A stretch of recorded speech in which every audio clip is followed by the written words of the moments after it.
The sky that morning was the color of bone, bleached, brittle, without promise. Wind moved through the desert grass in slow, dry whispers, dragging the dust across the plain like an old secret. The world had not known rain for many months, and everything soil, hoof, and man carried the weight of thirst. Elias McGraw rode without purpose, or so it seemed to anyone who might have watched from afar. But there was a reckoning in him, a restless stirring that kept him from his bed and pushed him into the empty lands. His horse's gait was weary, the reins slack in his hand, the sun burning the back of his neck through the thin brim of his hat. He had not spoken to another soul in 3 days. Solitude had long ago stopped being a companion and turned into a slow gnawing inside him. The desert around him was littered with the carcasses of mesquite and cattle bones, relics of a world that had fed on itself. His ranch sat miles behind him, silent as a graveyard. He had left it at dawn, unable to bear the quiet of the rooms or the faint smell of the woman who had once filled them, his wife, buried on a hill that watched the river dry to memory. As he crested a rise, he saw something strange on the plain below, something that did not belong to the rhythm of the land. A shimmer, like metal, catching the early light. Elias pulled the horse to a stop and narrowed his eyes. He could make out movement, faint but certain. A wagon, maybe, or what remained of one. He nudged the horse forward. When he reached the wreck, he found it had been burned. The wooden frame was charred to black ribs, the wheels half sunk in sand. A few vultures shifted nearby, discontented by his arrival. But there was another sound beneath their rustling, a soft clinking, the dull ring of iron. He dismounted, hand on his revolver, though he felt no threat. The smell of smoke still clung to the air, mingled with something sharper, blood gone stale. Then he saw her. She was chained to the rear axle of the wagon, half hidden by a torn canvas. Her skin was the color of the desert itself, bronze and dust, and her eyes, when they lifted to him, were not pleading but feral. One wrist was raw, where the shackle had rubbed it to bone. She could not have weighed more than a child, though she was no child. The wind had knotted her dark hair into a wild snare. She did not move, even as he approached. Elias stopped a few feet away. There were no words that seemed right, not in English, not in the quiet language of regret that had long lived inside him. He crouched, letting his shadow fall across her face. "Who did this?" he asked, though he doubted she would understand. Her gaze held him steady, unblinking. There were tracks, boot prints, wagon ruts heading east. Whoever had left her had done so recently. He looked at the scorched frame, the scattered belongings, military-issued canteens, a torn blue coat. He understood then. Soldiers, maybe a patrol that had gone too far from orders. The wars had not ended, only moved further from sight. He took out his knife and went to the chain. She flinched at the sound of steel, a quick, animal movement that made his chest tighten. "Easy," he murmured. "I ain't one of them." The blade bit through the rusted link with effort, and when it broke, she fell forward onto her hands, coughing. He reached to steady her, but she pulled away. He gave her his canteen. She eyed it suspiciously, then drank, her throat working with quiet desperation. When she finished, she dropped it beside her and looked off toward the horizon. Elias stood, uncertain what to do next. He could not leave her not in that empty place. "Can you walk?" he asked. She did not answer, but she tried. Her legs trembled, and she nearly fell. He caught her arm. Her muscles tensed beneath his fingers like coiled wire. He lifted her gently onto his horse. The animal shifted but obeyed. Elias walked beside them, leading the horse toward the long trail that cut through the basin. The sun climbed higher, and with it came a silence that pressed against his ribs. He did not know her name, nor what she had seen. But as they moved across the empty plain, he knew something in his life had shifted. Some old gate within him, rusted shut for years, had begun to move again. He did not yet know toward what, only that it had started. By the time they reached the foothills, the sun had dropped low, a molten bruise behind the horizon. Elias's legs ached from the long walk, but he did not complain. The woman rode slumped forward, her hands gripping the saddle horn with a stubbornness that told him she would die before showing weakness. He respected that. In her silence, there was something he recognized, a kind of grief that refused to make a sound. They came to a stream that still carried a trickle of water through the stones. Elias tethered the horse and knelt to fill his canteen. The woman slid off the saddle, stumbled, then steadied herself on a rock. She crouched by the water, cupped her hands, and drank with quiet urgency. When she looked up, the fading light caught her face. There was a mark along her temple, the shape of a rifle butt's edge. Her eyes, though dark, were not hollow. They watched everything. He built a small fire with mesquite branches. The smoke rose thin and gray. He handed her a strip of dried venison. She sniffed it, uncertain, then took it and ate in small bites. The sound of chewing filled the space between them. The land stretched wide around them, an endless hush of wind and dirt. Elias found himself thinking of his wife again. Her laughter had once filled their home like spring rain. He could still hear her voice in the mornings when he woke too early, that soft hum she carried when she baked bread or mended a shirt. But death had taken her quick fever, one of those nameless plagues that swept through the valley 2 winters ago. He had buried her himself, his hands too numb to weep. Since then, the house had been nothing but echo and shadow. He looked across the fire at the woman. She sat with her knees drawn to her chest, staring into the flames as if reading some secret language. He wondered what story had brought her to that place, to chains, to ruin. He thought of the soldier's coat he had seen at the wreck. Perhaps they had captured her. Perhaps she had fought back. When he spoke again, his voice was low, almost ashamed. "You got a name?" She said nothing. The fire crackled softly. Then, after a long pause, she whispered something, one word, rough-edged and careful. "Tien." Her voice carried the sound of wind through stone. He repeated it quietly, afraid to disturb it. "Tien." She gave the smallest nod. The word lingered between them, like a bridge too narrow for comfort, but strong enough to cross. That night, sleep came slow. Elias lay awake beneath the stars, listening to the coyotes cry from the far hills. Tien slept near the fire, her body curled inward, her hands still close to her chest as though guarding something precious. He wondered what dreams might haunt her, what ghosts she carried that were heavier than chains. When morning came, the sky was pale and sharp. Elias saddled the horse and offered her a ride again, but she shook her head and began to walk. Her steps were uneven at first, then steadier. She moved with the quiet determination of someone reclaiming her own body from pain. He walked beside her, neither leading nor following. As they traveled, the land began to change, dry brush giving way to stunted pine, the smell of sap replacing the stench of dust. Elias spoke little, but when he did, it was about simple things. The trail, the coming frost, the herd he'd lost last winter. He did not expect her to understand, but sometimes she glanced at him with a flicker of recognition, as though his tone, not his words, carried meaning. When they reached the ridge above his ranch, the valley opened below like an old wound. The house stood small and lonely, the barn half collapsed from neglect. A windmill turned lazily, creaking. Tien stopped, studying it with unreadable eyes. Elias felt the heat of shame rise in him. He had let it fall to ruin, and now it looked like the graveyard of his own heart. Still, it was shelter. "Come on," he said, his voice rough. She followed him down. Inside, the house smelled of wood smoke and disuse. Dust lay thick over the table. He lit a lamp and fetched a blanket, setting it near the hearth. Tien touched the fabric as if testing whether it was real. He gestured toward it. "You can rest there." She nodded once, then lay down without a sound. Elias stood by the door, unsure what line had been crossed or what it meant. He only knew that the emptiness no longer felt as endless as it once had.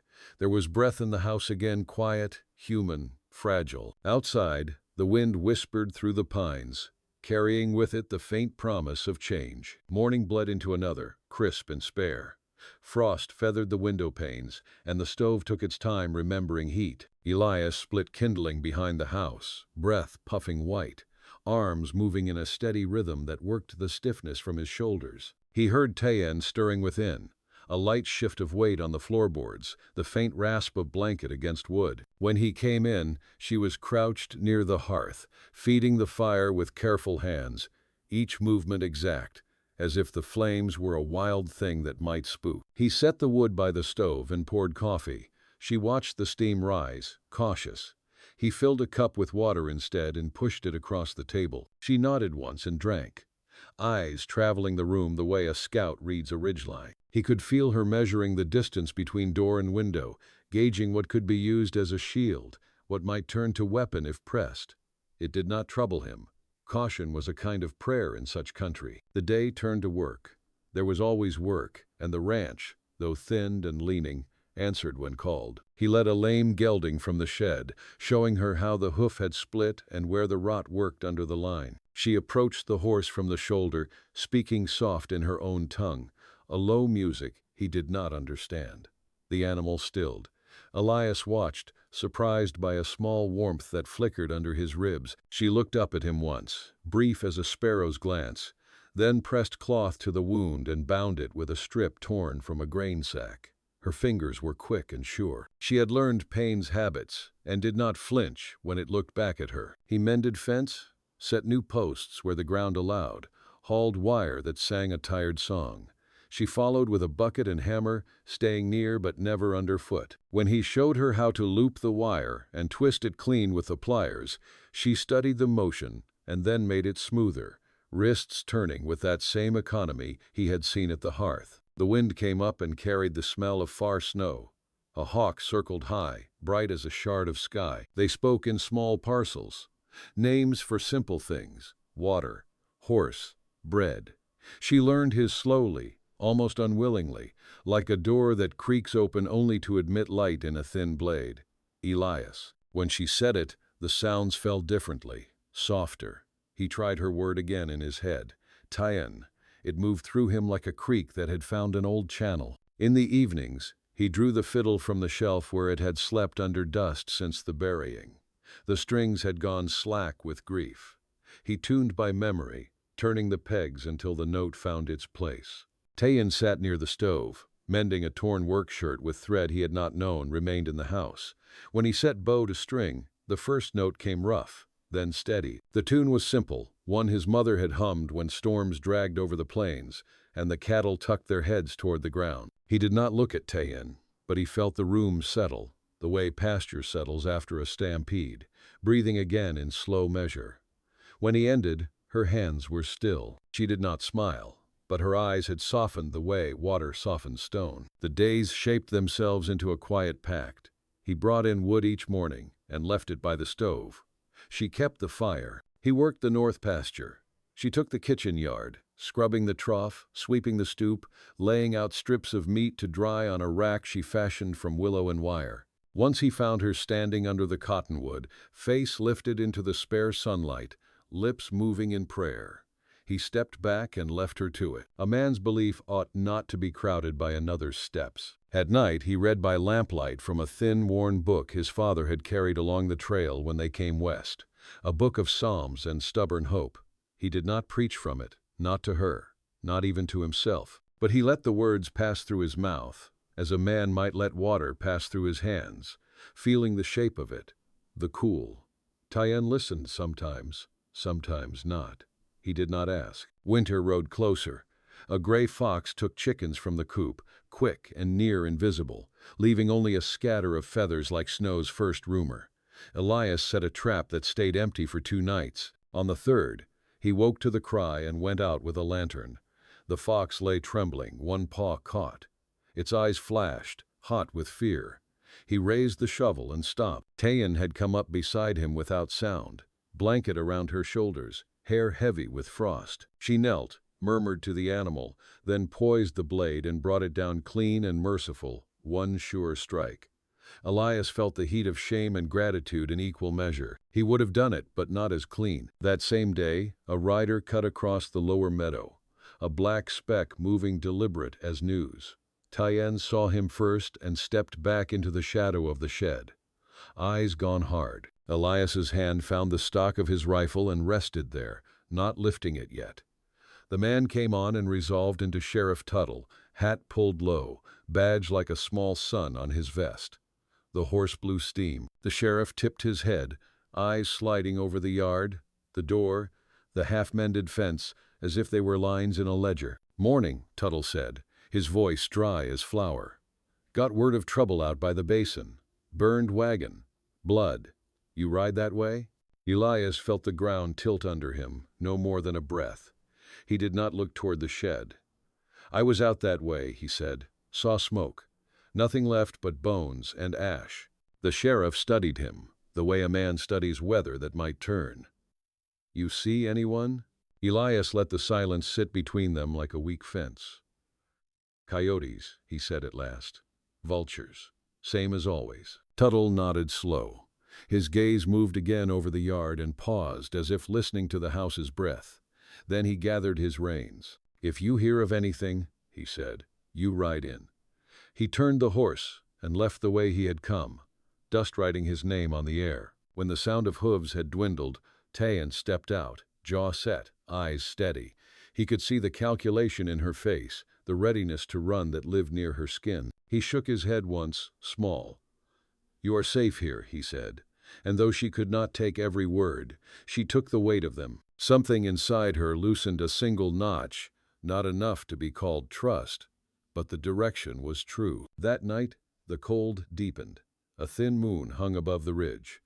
He strung wire by lantern light, and she held the coil steady, fingers cracking in the wind, not complaining. Between them, a current moved, not yet named. It hummed like the fence when stretched right, low and sure and ready to hold. Snow came before dawn, soft, soundless, and absolute. Elias woke to the hush of it, that strange quiet the world makes when every edge is buried under white. The air inside the house was cold enough to sting his lungs.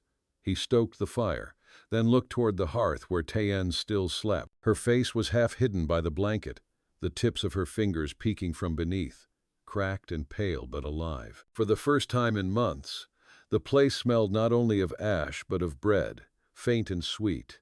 She had been baking again, kneading flour from the last of his stores, humming that low tune he could never name. He stepped outside, boots sinking deep into the drift. The land was transformed, fences lost their shape, the barn stooped lower under the weight, and the world felt new but also fragile, as though one wrong sound might wake it too soon. He went about feeding the horses, breaking the ice from the trough with the back of his axe. Tayan appeared soon after, wrapped in his old coat that swallowed her to the knees. She moved with quiet efficiency, carrying hay, her breath ghosting before her. By midday, the sky cleared. The two of them sat by the stable door, eating boiled beans. Elias told her about the land, how his father had claimed it after the war, how it had near killed him twice before yielding a crop. She listened, eyes fixed on the horizon. When he faltered, she spoke. Her English came halting, shaped by another tongue, but the words landed heavy with meaning. She told him of her family, gone to soldiers and sickness, of a raid that left her brother hanging from a cottonwood, of the years she'd spent hiding in canyons like a coyote. She spoke of being caught while hunting, shackled, dragged behind wagons until the world blurred into sky and dust. Elias said nothing for a long while. The wind shifted, sending fine crystals spinning between them. Then, in a voice roughened by guilt he could not name, he said, "You ain't their property. Not now. Not ever." She met his eyes. "Property," she repeated, tasting the word, and then shook her head. "I am Tayan." It was not defiance but declaration. He nodded once, unable to say more. The following weeks passed in slow thaw. The days grew longer, light creeping into the corners that had once stayed dim. Tayan's presence settled into the house like the scent of sage after rain, quiet, enduring. She learned the work of the ranch as if remembering something she had always known. How to mend harness, how to read the sky for storm, how to soothe a colt when it spooked at thunder. Her hands grew strong again, scar tissue silvering where the shackles had been. Elias found himself watching her more than he meant to, tracing the steadiness of her motion, the calm in her silence. One afternoon, while fixing the roof, Elias slipped and gashed his palm on a nail. Blood dripped into the snow, bright as berries. Tayan was beside him before he could curse. She took his hand, pressed it firm with a rag, and bound it with a strip torn from her sleeve. The warmth of her fingers against his skin sent a tremor through him, not desire, not yet, but the dangerous memory of feeling. When she finished, She did not pull away. For a moment they stood close, breath mingling, until she looked down and stepped back, the air between them thick with what neither dared name. That night he could not sleep. The wind scratched at the shutters. He sat at the table with a lantern, staring at the old Bible's cover. His wife's handwriting lingered on the first page, her name, Martha, and the date they'd come west. He closed it gently. The grief no longer clawed him as it once had. It sat beside him, quiet, almost companionable. He thought of Tayan asleep near the fire, the way her body curved inward like someone learning to trust rest again. He wondered if love could grow in soil that had already known so much death. In the morning, riders came. He heard them before he saw them, the slow rhythm of hooves breaking crusted snow. 2 men, coats dusted white, rifles slung low. The first was the sheriff again. The second wore a military overcoat and the hard eyes of someone who believed in orders more than mercy. Elias stepped onto the porch, rifle resting against the doorframe. "Mornin', McGraw," the sheriff said, nodding. "This here's Lieutenant Avery. He's looking for an Apache woman gone missing from a transport wagon. Says she was property of the United States Army." Elias felt the blood drain from his hands. "Ain't seen her," he said flatly. The lieutenant's gaze swept past him toward the barn. "Mind if we take a look around?" Elias's voice came slow, steady. "Depends what you're looking for. I ain't harboring fugitives, but I don't take kindly to men searching my land without cause." The sheriff shifted uncomfortably, eyes flicking between them. "Best we clear this quick," he muttered. Elias's grip on the rifle tightened. He thought of Tayan inside, the firelight on her face, the fragile peace they had built. "You'll find nothing here worth taking," he said. The lieutenant's jaw set. "That so?" "It is." The silence that followed was sharp as a blade. Snow fell in slow flakes between them, landing soft but cold. Finally the lieutenant spat into the drift and turned his horse. "You hear otherwise, you report it," he said. "She's dangerous." Elias watched them ride off until they were swallowed by distance. Only then did he lower the rifle. When he turned, Tayan stood in the doorway, her expression calm but her hands trembling slightly. He crossed to her, stopped short of touching. "They won't come back," he said, though he wasn't sure. She met his gaze and said quietly, "You lied for me." He nodded. "Reckon I did." Her lips parted as if to speak, but no words came. Instead, she reached for his hand, the one she had bandaged, and held it. The gesture was small, but it carried the weight of every mile of loss between them. In that quiet, the snow kept falling, softening the world to mercy. The storm came hard that night, sweeping down from the north like judgment. Wind clawed at the shutters, tore through the pines, filled every crack of the house with its wild cry. Elias and Tayan worked side by side, hauling water, feeding the fire until it glowed like the heart of the earth. Snow piled against the door, the windows fogged with breath and heat. The world beyond vanished. There was only the small circle of light they kept alive between them. When the wind eased, the silence felt enormous. Elias sat at the table, his bandaged hand resting on the worn wood. Tayan moved through the room, her steps slow, deliberate. She stopped near him, watching the flames leap and settle. Then she said softly, "They will come again." It was not a question. He nodded. "I know." Her eyes met his. "You could give me up. No one would blame you." "I would," he said simply. She studied him for a long moment. "Why?" Elias leaned back, the chair creaking. He thought of the long road behind him, the graves, the empty mornings, the silence that had almost devoured him whole. "Because I already lost everything once," he said. "And I ain't about to stand by while someone else gets taken just 'cause the world says they can." For a while, neither spoke. Then Tayan reached into her bundle and drew out a small object wrapped in deer hide. She unrolled it to reveal a necklace of bone and turquoise, weathered but beautiful. "This was my mother's," she said. "She said it carries what the heart cannot speak." She pressed it into his palm. "Now you carry it too." Elias closed his fingers around it, feeling the cool edges bite his skin. He wanted to tell her that he did not deserve such a thing, but the words would not come. Instead, he looked at her, the calm in her bearing, the strength carved from pain, and knew that what bound them was already beyond words. When dawn broke, the storm had passed, leaving the land buried deep. Smoke rose from the chimney like a prayer. Elias went to check the horses, the snow crunching under his boots. As he reached the barn, he saw tracks fresh, leading down from the ridge. More than one horse. He felt his stomach knot. Soldiers. He ran back toward the house. "Tayan," he called, and she was already at the door, rifle in hand. They didn't speak. They moved like two parts of the same thought, he toward the fence line, she toward the barn's far wall. The riders appeared a moment later, 6 in total, blue coats sharp against the white. The lieutenant rode at the front, face pale with cold and resolve. Elias raised his rifle but kept it low. "You ain't welcome here," he called. The lieutenant dismounted, boots sinking deep. "She's here, I know it." His voice cut through the still air. "You're harboring government property. Stand aside." Elias's thumb found the hammer. "She's no one's property. You'll leave." The man's hand went to his revolver. For a moment, time hung. Then a gun cracked, a single, echoing sound that split the valley. The lieutenant fell back, clutching his arm. Smoke curled from Tayan's rifle by the barn. Chaos followed shouts. Movement. Another shot. Elias fired once, striking the snow by a soldier's boot. "Enough," he bellowed. "You want blood? You'll find mine first." The soldiers hesitated, glancing from their wounded officer to the man standing firm before them, and the woman beside him, eyes steady, unflinching. Something in the cold or the silence broke their nerve. They turned their horses, dragging the lieutenant with them. Soon, the only sound left was whined through the pines. When it was done, Elias turned to Tayan.